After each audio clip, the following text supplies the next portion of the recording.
Quem sabe o que acontece no dia 14 de fevereiro? É o quê? Valentine's, não é? Amanhã nós estaremos comemorando, mas o dia exato é o dia 14. Eu sei que para aqueles que chegaram mais recentemente, é meio difícil às vezes você se adaptar a uma nova data, não é? Você fica 2, 3 anos, pensa em 12 de junho, pensa, né? Eu não sei se tem uma outra data em Portugal ou na Madeira, mas no Brasil 12 de junho. Mas 14 de fevereiro, Valentine's Day. Mas eu confesso que eu gosto mais do conceito aqui, porque o conceito aqui ele é mais inclusivo. Não é um conceito restrito a casais, mas é um conceito que abrange a todos, inclusive a amizade. E por isso eu decidi falar hoje sobre relacionamentos.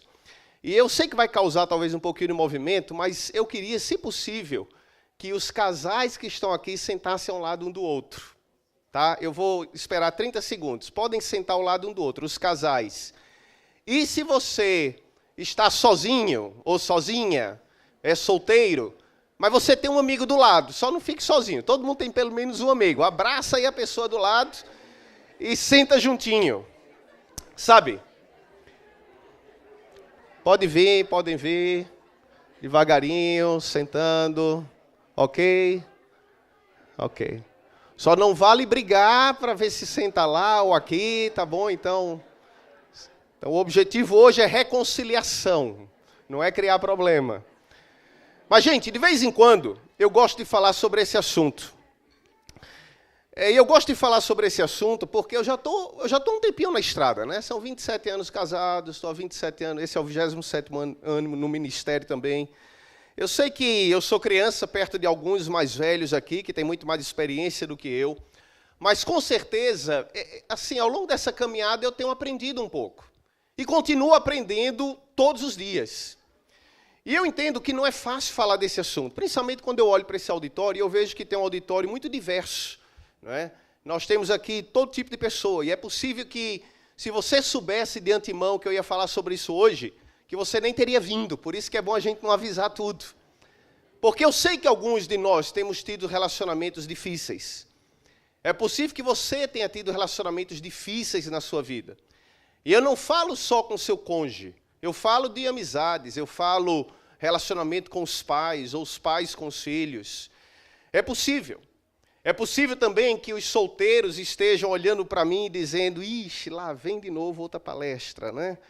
Tentando ensinar a gente como é que a gente encontra alguém, e se não encontrei ainda alguém, é porque talvez eu não estou preparado, mas eu conheço várias pessoas que não estão preparadas e já encontraram alguém, e depois vai dizer também que eu não devo fazer sexo, e se fizer vou engravidar, pegar uma doença, morrer, vou para o inferno, não sei o quê, e lá vem toda aquela história.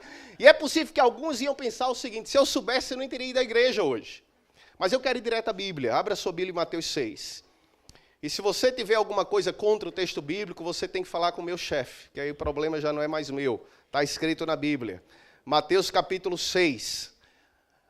Vamos ler a partir do verso 31. Se eu perguntar a você hoje, se você está num relacionamento, e você não levantar a mão, você já não entendeu a natureza primária do tema de hoje. Porque todos nós aqui estamos num relacionamento. Sejam casados, sejam solteiros, todos estamos. E sabe, sejamos sinceros, se nós não tivermos um relacionamento saudável com Deus, se não tivermos um relacionamento saudável conosco mesmos, como é que nós vamos ter um relacionamento saudável com o outro? É impossível. Então tudo tem a ver com relacionamento. E eu confesso que, quando eu li esse texto de Mateus 6 a princípio, o Sermão da Montanha é um clássico, eu nunca via nesse texto um texto sobre relacionamento. Mas hoje, no ponto que eu estou na minha vida, eu começo a ver que esse texto tem tudo a ver com a provisão divina, mas com a intimidade também. Vamos ler a partir do verso 31. Portanto, não se preocupem, disse Jesus, dizendo, que vamos comer, ou que vamos beber, ou que vamos vestir, pois os pagãos é que correm atrás dessas coisas. Mas o meu Pai celestial sabe que vocês precisam delas. Busquem, pois, em primeiro lugar o reino de Deus e a sua justiça, e todas as coisas lhes serão acrescentadas. Portanto, não se preocupem com o amanhã, pois o amanhã trará suas próprias preocupações. Basta cada dia o seu próprio mal. Sabe, Deus sabe o que você precisa. Deus sabe. Deus sabe de suas necessidades. Deus conhece suas necessidades. Ele sabe o que eu preciso. E às vezes eu penso que é bom você repetir para você mesmo isso. Deus sabe do que eu preciso. Principalmente quando você é tentado a achar que você não tem o que os outros têm. Ou achar que você não tem aquilo que gostaria de ter. Deus sabe o que você precisa. E muitas vezes, quando nós achamos que não temos o que precisamos, o problema não é com a provisão de Deus. Mas o problema, na maioria das vezes, está com nossas prioridades. A questão é que nossas prioridades estão fora do lugar, elas não estão corretas. Não estamos olhando na direção certa. E, na verdade, quando nós pensamos que está faltando algo em nossa vida, na maioria das vezes o que está faltando é Deus. Porque Ele é o ponto de equilíbrio. Não adianta ter todas as coisas se faltar Ele. Você sempre vai achar que está faltando alguma coisa. E o que é que falta? Não são as coisas, mas o que falta é Ele. Mas sabe, vocês sabem também que quando o Novo Testamento foi escrito, não havia capítulos nem versículos. Portanto, o capítulo 7 faz parte do mesmo texto. E eu queria continuar a ler, porque é parte do mesmo pensamento. E Jesus continua dizendo o seguinte, logo em seguida, 7:1. Não julguem, para que vocês não sejam julgados. Pois da mesma forma que julgarem, vocês serão julgados. A medida que usarem, também será usada para medir vocês. Por que você repara no cisco que está no olho do seu irmão? E não se dá conta da viga, da trave que está no seu próprio olho? Como você pode dizer ao seu irmão, deixa-me tirar o cisco do seu olho, quando há uma trave no seu? Hipócrita! Tire primeiro essa trave que está no teu olho.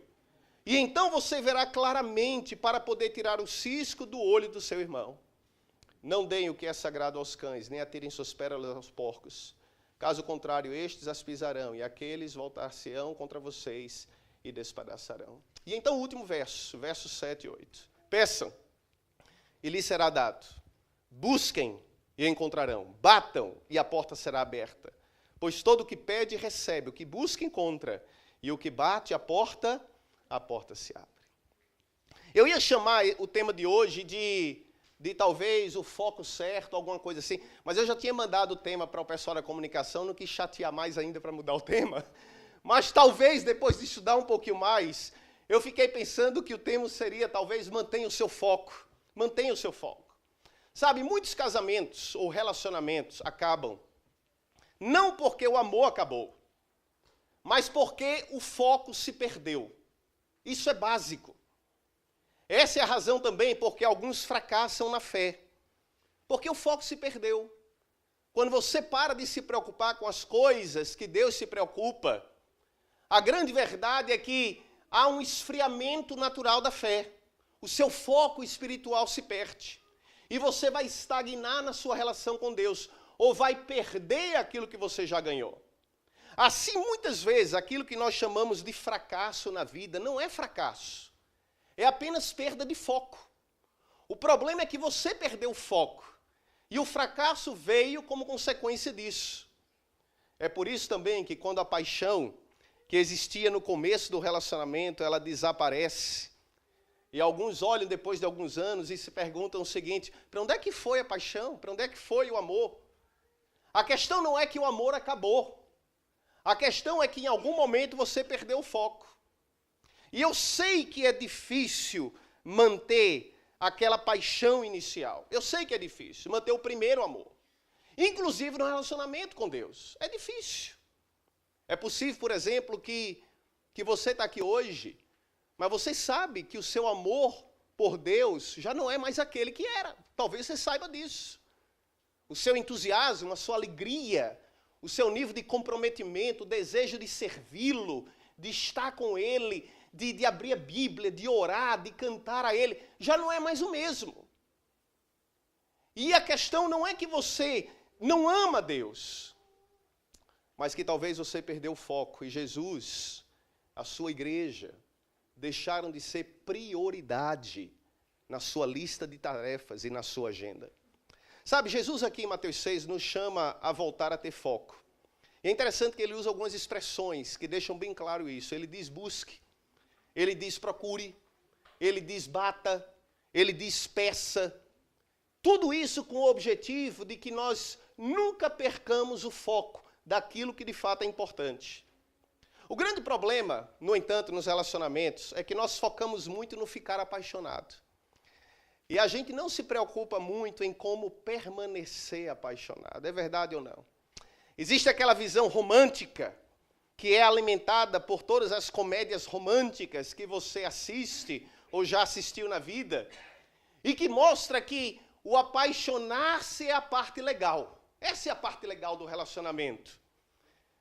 E quando a gente tem essa visão muito limitada, isso pode provocar tremendas frustrações. Eu nunca vou me esquecer daquela senhora.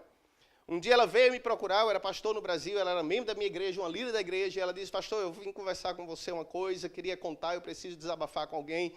E ela disse, eu estava visitando minha filha num outro estado, numa capital do Brasil, e tinham lançado aquele filme Titanic, lembram? Não lembro qual foi o ano, eu acho que 99, 2000, porque era o período que... Estou dando detalhes demais. Era onde eu estava naquela época. E eu lembro que ela veio conversar comigo e ela disse, pastor, eu estava lá e eu saí um dia, eu fui ao cinema. Eu queria assistir aquele filme. Eu entrei no cinema às 10 da manhã. Eu assisti 6 sessões seguidas do filme Titanic. Eu saí final de tarde, ela me disse, eu saí final de tarde do cinema. E o interessante é o seguinte, que ela disse, eu saí tão deprimida com a minha vida, com o meu relacionamento, com o meu casamento. E sejamos sinceros, é difícil você match aquela cena na frente do navio, né? Sabe, você pode ir no cruise e tudo, mas é difícil repetir aquele tipo de experiência. Então, eu entendo, ela voltou para casa frustrada. E ela estava na casa da filha, longe do marido, e ela disse, eu fiquei na varanda do apartamento, e eu pensei em me matar. Eu pensei em me matar. Ela disse, eu tive pensamentos que eu nunca tive, de tão para baixo que eu fiquei. E ela disse, eu vim conversar porque eu precisava falar, não é? E eu fiquei pensando naquilo, eu digo, você assiste 6 vezes um filme daquele, né? Primeiro que você olha para o lado, seu marido não é nenhum Leonardo DiCaprio, né? Então, já não ajuda muito, né? É complicado. A gente foca muito naquela parte inicial. E o que vem depois? E o que vem depois? Eu li certa vez um escritor dizendo o seguinte, que existe uma razão porque todo filme de princesa, todos os fairy tales, né, eles terminam com a festa do casamento. É porque ninguém quer saber o que aconteceu depois. A parte legal aconteceu já. O que vem depois, a história termina ali, que é para não estragar. Eu falei já que isso aqui não é seminário para casais, é a tentação de falar com casais. Mas a questão é a seguinte, tudo requer foco. O problema na sua vida espiritual que esfriou, o problema é que às vezes é o foco, tudo requer foco. E aí vem a primeira pergunta, de 3 perguntas que eu quero fazer nessa manhã. A primeira delas, seu foco está no encontrar ou no tornar-se? Porque o foco de muitos está no encontrar. E eu quero dizer que a felicidade não está em encontrar a pessoa certa. A felicidade está em você ser a pessoa certa. Há uma diferença gigantesca nisso aí. Porque se você encontrar a pessoa certa e você não for a pessoa certa, o que é que você acha que você vai fazer com a vida daquela pobre pessoa certa? Você vai estragar a vida dela. Você vai estragar. Por isso também que não adianta você tentar procurar uma igreja perfeita. Você nunca vai encontrar. O foco não é encontrar uma igreja perfeita, mas o foco é ter o meu relacionamento com Deus o mais perfeito possível.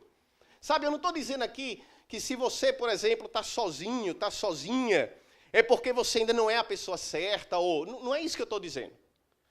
Você que é solteiro ou solteira, basta você olhar para alguém que é casado ou casada, para você ver claramente que você não precisa ser uma pessoa perfeita para encontrar alguém.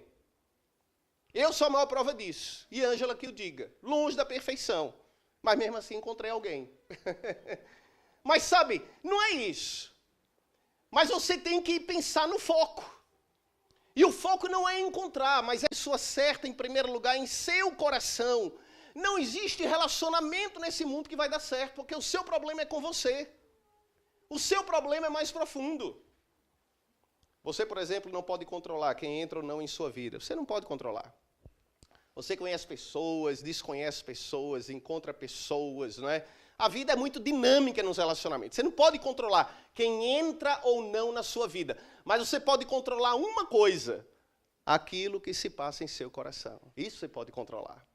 Então, mesmo que pessoas que não sejam certas entrem, passem pela sua vida, se você é a pessoa certa, se você está resolvido em você, você vai saber lidar com essas diferenças ao longo do caminho. Portanto, o primeiro princípio é esse. E como consequência desse princípio, o objetivo na vida, portanto, não é encontrar alguém que complete você. Não é esse. Ninguém pode completar o outro. Lembre-se disso. Eu sei que esse é um conceito comum, é romântico, não é? Quando alguém diz, nossa, encontrei, não é? Alguém que me completou. É romântico isso aí. Mas esse conceito não é um conceito certo. Ninguém pode completar você, ninguém. E muitos solteiros que a vida não começou até encontrarem alguém e se casarem. De que a vida não começou. Você está tipo só na preliminar, no preâmbulo. E depois é que a vida... Aí eu tenho uma pergunta. Se a vida não começou até você casar, como é que nós podemos adorar Jesus Cristo? Um jovem que nunca casou, até matarem ele aos 33 anos de idade. Como é que eu posso amar Jesus se alguém não pode ter uma vida completa antes do casamento? E Paulo? Já imaginou se Paulo tivesse esperado encontrar alguém para cumprir o propósito de sua existência? Nós não teríamos um terço do Novo Testamento, porque Paulo era solteiro. Então percebem que você pode ter uma vida completa, que essa história de existir uma outra metade, ou você encontrar alguém para completar você, está errado. Gênesis, por exemplo, Deus, quando estabeleceu as bases do casamento, ele disse, deixarão pai e mãe, e se unirão, e se tornarão dois, um. Uma só carne, dois se tornarão uma. Veja que Deus não falou que duas metades se tornarão um inteiro. Ele falou que dois inteiros se tornarão um outro, mas os dois inteiros não são duas metades se tornando um. A gente usa expressões tipo, encontrei a outra metade da laranja, né? A tampa da minha panela, o outro par do chinelo. Eu não sei que expressão você usa. Mas se foi isso, e Jesus, e Paulo? Sabe, se você entrar num casamento, num relacionamento, seja qual for, apenas metade, as duas metades vão fazer da vida um do outro um inferno. E a questão é a seguinte, onde está o seu foco? Encontrar ou no tornar-se? Eu lembro quando eu era pastor em Fortaleza, e tinha um pessoal cometendo alguns assaltos no sábado de manhã na frente da igreja, roubando carros. E aí nós contratamos uma vigilância ostensiva, não tinha como ser diferente. Todo sábado tinha roubo de carro. E nós estávamos tão preocupados em encontrar, que nós não nos preocupamos com o que viria depois. Eu lembro um sábado que pegaram o primeiro bandido. E aí eu estava na frente da igreja, um diácono me chama, a igreja era grande, tinha uns 500 membros, e aí eu saí no meio do povo, fui lá fora, e aí estavam lá os policiais. Pastor, pegamos o malandro. Aí estava ele ali, né? Aí desci agora. O senhor quer ir lá atrás para a gente dar uma lição nele? Aí eu digo, rapaz, eu digo, já imaginou o povo lá no culto e os gritos? Eu não quero, não, o pastor dando uma lição ali, não. Lição para mim é dar estudo bíblico, né? Eu digo, não, meu amigo. Mas nós nos concentramos muito no pegar, no encontrar. A gente só queria pegar a pessoa. E o dia que você pegar uma pessoa, o que é que você vai fazer com ela? O que é que você vai fazer? Ninguém de compromisso e o que envolve você pega ou encontra uma pessoa. Para muitos, a vida gira em torno do encontrar. E a gente passa a vida inteira trabalhando em cima disso, não é? Você tem que encontrar uma pessoa, você tem que encontrar a igreja, você tem que encontrar o anel, você tem que encontrar a fé, o lugar da festa, depois você tem que encontrar onde vai morar, tem que encontrar um job para poder pagar as contas, depois tem que encontrar uma casa maior porque vai ter filhos, tem que encontrar um job que pague melhor porque as contas aumentaram, depois que agora... E aí você passa a vida inteira procurando e encontrando. E nunca se preocupa no que você está se tornando.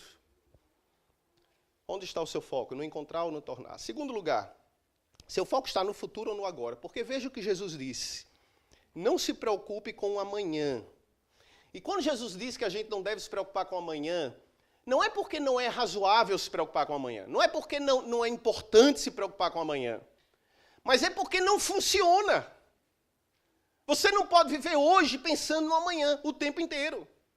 E quando eu penso nessa questão de viver no amanhã ou no futuro, não só viver no futuro é perigoso, mas viver no passado também. E eu vou dizer uma coisa, muitos relacionamentos, eles já começam sabotados por causa das experiências do passado, que não foram lidadas de forma apropriada com elas. E aí nós projetamos o que experimentamos no passado, no nosso quê? No nosso presente. E sacrificamos o nosso futuro. Sabe? Aí você está sentado ao lado da pessoa e você percebe que o celular deu aquela tremidinha, né? Chegou uma mensagem. E aí já dá aquele nervoso e já olha porque quer ver o que foi.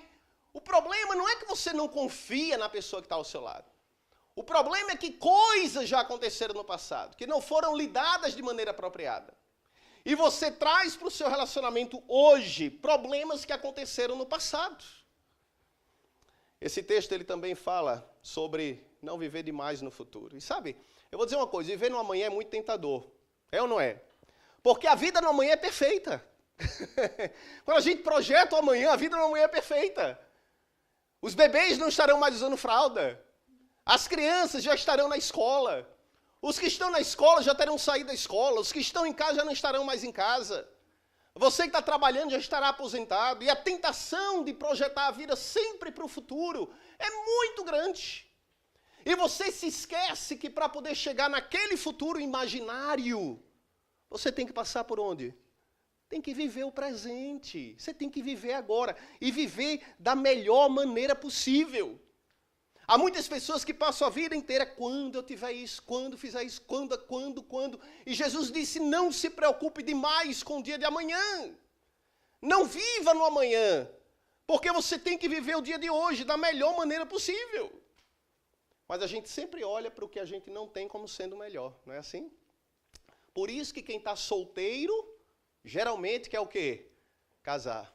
E quem está casado quer o quê? Quer permanecer casado. Né? Não ouse dizer outra resposta.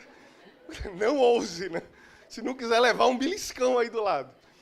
Onde está o seu foco? Mas, gente, tudo que eu falei agora foi para chegar nesse momento agora. Tá? E diga à pessoa que está do seu lado, acorde que agora chegou a parte legal. Tá bom? Foi para chegar nesse momento agora. E essa é uma das únicas vezes que vocês vão me ver carregando uma dessa, porque eu não tenho muita intimidade com isso aqui. Não tenho. Eu lembro do dia comigo de Adriana, estava lá perto de casa, o carro quebrou umas 3 quadras de casa, 4 quadras, e ela ligou, pai, vem aqui dar uma ajuda. E eu peguei minha caixa de ferramenta, essa é minha caixa, né, a única, bem pesada. E eu fui lá, peguei o carro, cheguei lá, acho que o problema era a bateria do carro, né? Fiz o que todo mundo que não entende nada faz, abri o capô do carro, fiquei olhando para ele, tentando adivinhar o que estava acontecendo. Tirei da minha caixa de ferramenta 2 ferramentas que eu tenho, um martelo. Quem leva um martelo para consertar um carro, né? Um martelo e uma chave de fenda. Não resolveu. Tiveram que chamar o mecânico. Mas sabe, pense agora nos seus relacionamentos.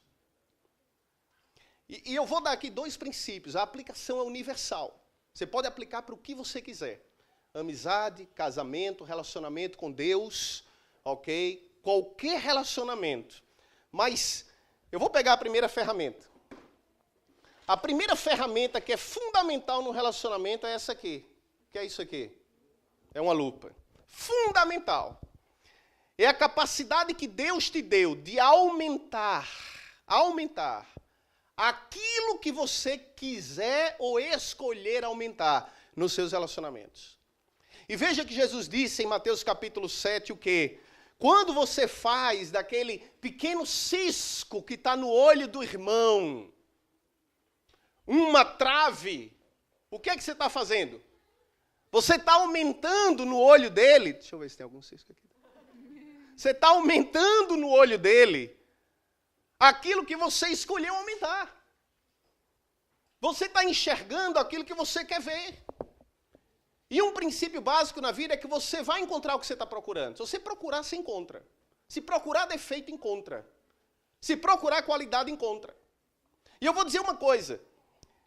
O que é que eu preciso para eu poder ver o cisco no olho de alguém? Dá para eu enxergar daqui? Não, eu tenho que chegar bem pertinho, né? É por isso que algumas pessoas também fogem da intimidade. A gente às vezes tem medo de ser íntimo demais de alguém, porque se eu mantenho uma certa distância, as pessoas não vão enxergar talvez os defeitos da minha vida. É muito mais fácil vocês me amarem se eu estiver sempre aqui de cima. Porque se eu me aproximar demais, vocês vão perceber que eu não sou perfeito, como alguns acham que sou. Eu não sou. E talvez o amor esteja comprometido. Mas se eu puder ficar sempre aqui em cima, quando você conhece alguém, o que é que você faz geralmente? Você geralmente aumenta as qualidades e você ignora os defeitos, não é assim? Você aumenta. Aí você conhece aquela garota e diz, nossa, como ela é comunicativa. 10 anos depois, diz, nossa, não aguento, fala demais, né? Conhece aquela menina assim, nossa, ela é tão espontânea. 10 anos depois, nossa, não tem noção, não sabe se comportar nos lugares, é metida. Encontra aquele rapaz, o cara todo zen, calmo, tranquilão, nossa, ele é muito de boa com a vida. No futuro é lazy, não sai do sofá. Por quê? Porque a tendência é a gente aumentar as virtudes no começo. Inclusive no relacionamento pastoral. Vocês sabem por que aqui no Brasil a igreja ela muda, e talvez não sei como é em Portugal, mas em muitos lugares do mundo, a igreja muda os pastores com muita frequência das igrejas? É porque a lua de mel ela dura uns 2 anos. Você chega numa igreja nova, o primeiro ano, o segundo, é aquele amor, e pastor para lá, pastor para cá. Depois de 2 anos, a igreja começa a perceber que é ser humano. E aí já começa a tentar, para pegar um outro, tem uma lua de mel de novo. Por quê? Porque o legal é o começo, não é o que vem depois. Por isso que eu tenho muito medo quando eu chego numa igreja e tem alguém que se apaixona demais por mim. Eu tenho muito medo. Muito medo. Alguém que gosta, que ama demais. Porque eu sei que esse amor vai se transformar em frustração quando me conhecer melhor. Eu lembro daquele membro de igreja que eu pregava numa igreja e ele estava ali. Aí eu, no outro sábado, estava na outra igreja. Quando eu olhava, estava ele lá de novo. Eu disse, o que estava? Não, é porque eu gosto do seu sermão. Aí me acompanhava. Para onde eu ia, ele estava atrás de mim. Eu já sabia onde ia terminar aquilo ali. Aquela paixão exacerbada virou no outro extremo, tempos depois. Então qual é o segredo? O segredo com a lupa é você manter o equilíbrio. É você não ignorar os defeitos, mas você intencionalmente escolher focar naquilo que é melhor. E aí vem outro princípio importante na vida, sabe? Naquilo que você foca, você tem mais. Naquilo que você olha atentamente, você o quê? Você tem mais. Por isso você tem que escolher o que você quer aumentar. Sabe, isso pode ser aplicado, inclusive, no relacionamento com Deus. Lembra o que eu falei semana passada, como é importante a gente agradecer a Deus, a gente se lembrar das bênçãos de Deus? Não é nada mais, nada menos do que isso. É eu escolher focar na minha vida espiritual, não nas coisas que deram erradas, não nos problemas, mas focar no que Deus já fez, para que eu creia que Deus pode fazer. Focar no que Deus já deu, para que eu continue crendo que Ele pode dar. Focar no amor de Deus, para que eu creia que Ele não mudou. É muito importante você decidir no que você vai focar, sabe? Às vezes eu penso que nós deveríamos usar mais isso aqui quando tiver date, né? Os que são solteiros, né? Use mais isso aqui quando estiver dating. E faça perguntas que são vitais. Perguntas que são vitais. Mas se você já casou, aí é outra história. Às vezes você tem que deixar isso de lado. E agora é a hora de você aumentar o quê? As virtudes, as qualidades. Não adianta mais ficar procurando muito defeito, porque senão sua vida vai virar um inferno. Tente focar agora nas qualidades. Não tem mais jeito, você agora tem um compromisso para a vida inteira. Foque nas qualidades. E sabe, mulheres, deixa eu dizer uma coisa, mulheres e homens. Vocês têm um poder de potencializar o que quer que seja no outro. Quando a mulher faz um elogio, por exemplo, para o homem, não é? Você pode transformar o seu marido num Superman. Ele pode aumentar em vigor, em energia, né? Você sabe disso. Eu lembro quando eu casei, e eu acho que numa das primeiras semanas logo, nós fomos fazer compras. E eu voltei e nós estávamos ali com as sacolas, né? As sacolas. E eu lembro que... Hoje era o 2º ano de casado e eu lembro que eu abri a mala do carro, muita sacola, e eu queria dar uma viagem só. E eu comecei a pegar as sacolas todas de uma vez. E eu lembro que a Ângela olhou assim de longe e disse, nossa, você consegue carregar tudo sozinho, né? Eu acho que ela estava usando de psicologia. Porque aí eu disse, eu não conseguia não, mas agora eu vou ter que carregar, né? Aí põe sacola até no dente, né? Vai, cabra forte, né? Eu acho que era psicologia, mas você potencializa quando você foca naquilo que é positivo. Mas você precisa fazer uma outra escolha. Agora eu vou pegar a segunda ferramenta para nós irmos caminhando para o final. E essa é a segunda ferramenta.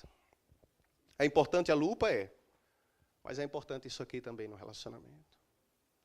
Porque às vezes eu confesso, eu tenho muito mais me concentrado nisso aqui, do que nisso aqui agora, na minha vida pessoal, muito mais. Eu tenho parado muito, e tenho orado a Deus, Senhor, me ajuda.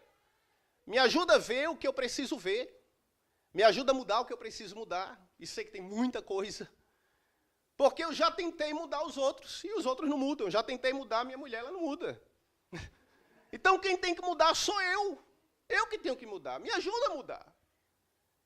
E eu tenho me concentrado agora muito mais no espelho. Porque eu entendo que essa é uma ferramenta fundamental. Jesus resumiu os 10 mandamentos em 2. Amar a Deus e amar a quem? Ao próximo. Porque é fundamental. Você não pode amar a Deus e maltratar o outro. Isso não existe. Mas você também não pode amar o outro se você não amar a Deus e não amar a si mesmo. Está tudo conectado. Como é que eu vou amar o outro se eu não me amo? Como que eu vou amar?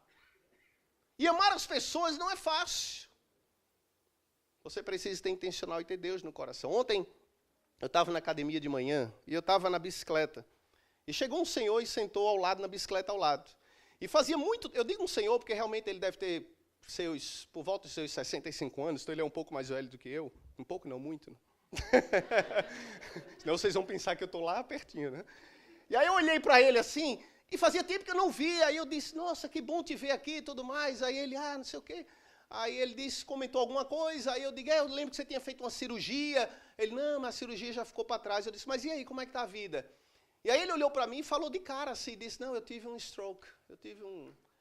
E sabe aquele momento assim, eu estava com pouco tempo, eu já estava saindo da bicicleta para fazer o que tinha que fazer para poder ir embora.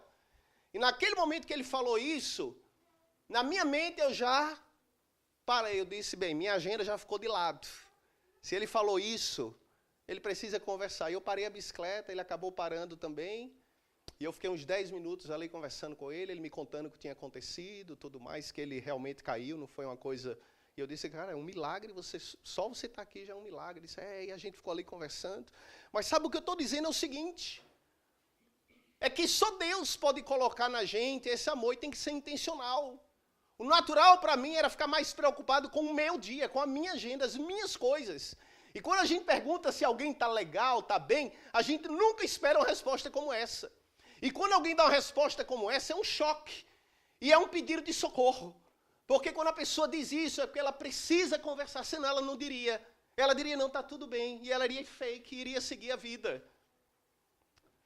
Nós precisamos usar mais o espelho para entender melhor a nós e podermos amar mais ao outro, sabe? Muitas vezes aquilo que nós não gostamos no outro são apenas projeções daquilo que nós não gostamos em nós mesmos. Muitas vezes é isso. Pessoas que são muito críticas. O maior problema não são os outros. O maior problema, às vezes, está dentro delas próprias. Não são os outros. Eu costumava ser muito duro no meu julgamento. Eu chegava numa igreja, depois de pouco tempo, eu não dizia para ninguém.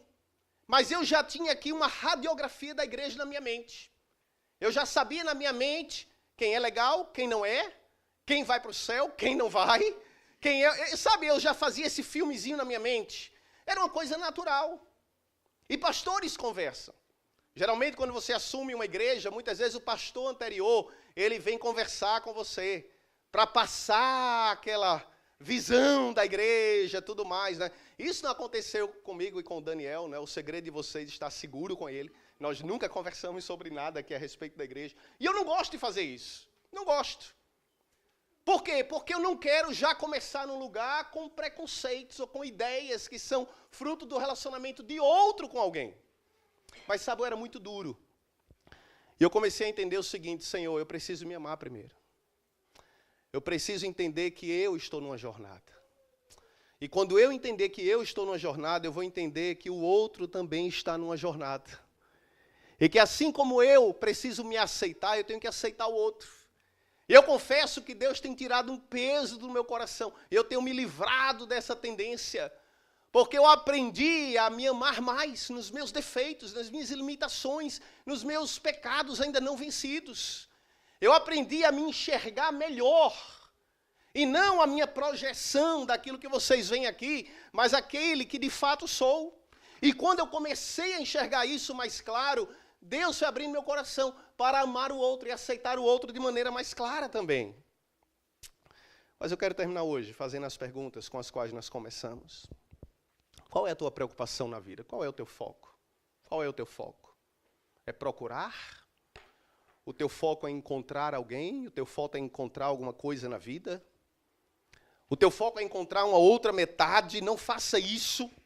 Nunca jogue sobre os ombros de alguém a responsabilidade pela sua felicidade. Esse é um peso que ninguém pode carregar. Ninguém. Ninguém pode te completar. Ninguém pode te fazer totalmente feliz. Somente Deus pode, porque só Ele tem o que você precisa. Só Ele pode, porque só Ele tem o que você precisa. E por isso eu queria terminar hoje convidando você a fazer uma entrega para Ele. Nesse relacionamento que é o mais importante. Se esse relacionamento estiver certo, creia, os demais se ajustarão, porque vão girar e orbitar em torno desse centro mais importante. Eu quero convidar você a entregar-se para Ele e buscar o Senhor. E pedir a Deus que lhe ajude a enxergar aquilo que está em teu coração. E a ser feliz com Ele, a ser feliz consigo mesmo. Para que você seja feliz com o outro. E encontrar propósito e significado em sua vida. E se nós fizermos assim, nós vamos ter problemas ainda, lógico, na vida. Mas a sua vida pode ser uma vida repleta de felicidade, profundidade e alegria na presença de Deus.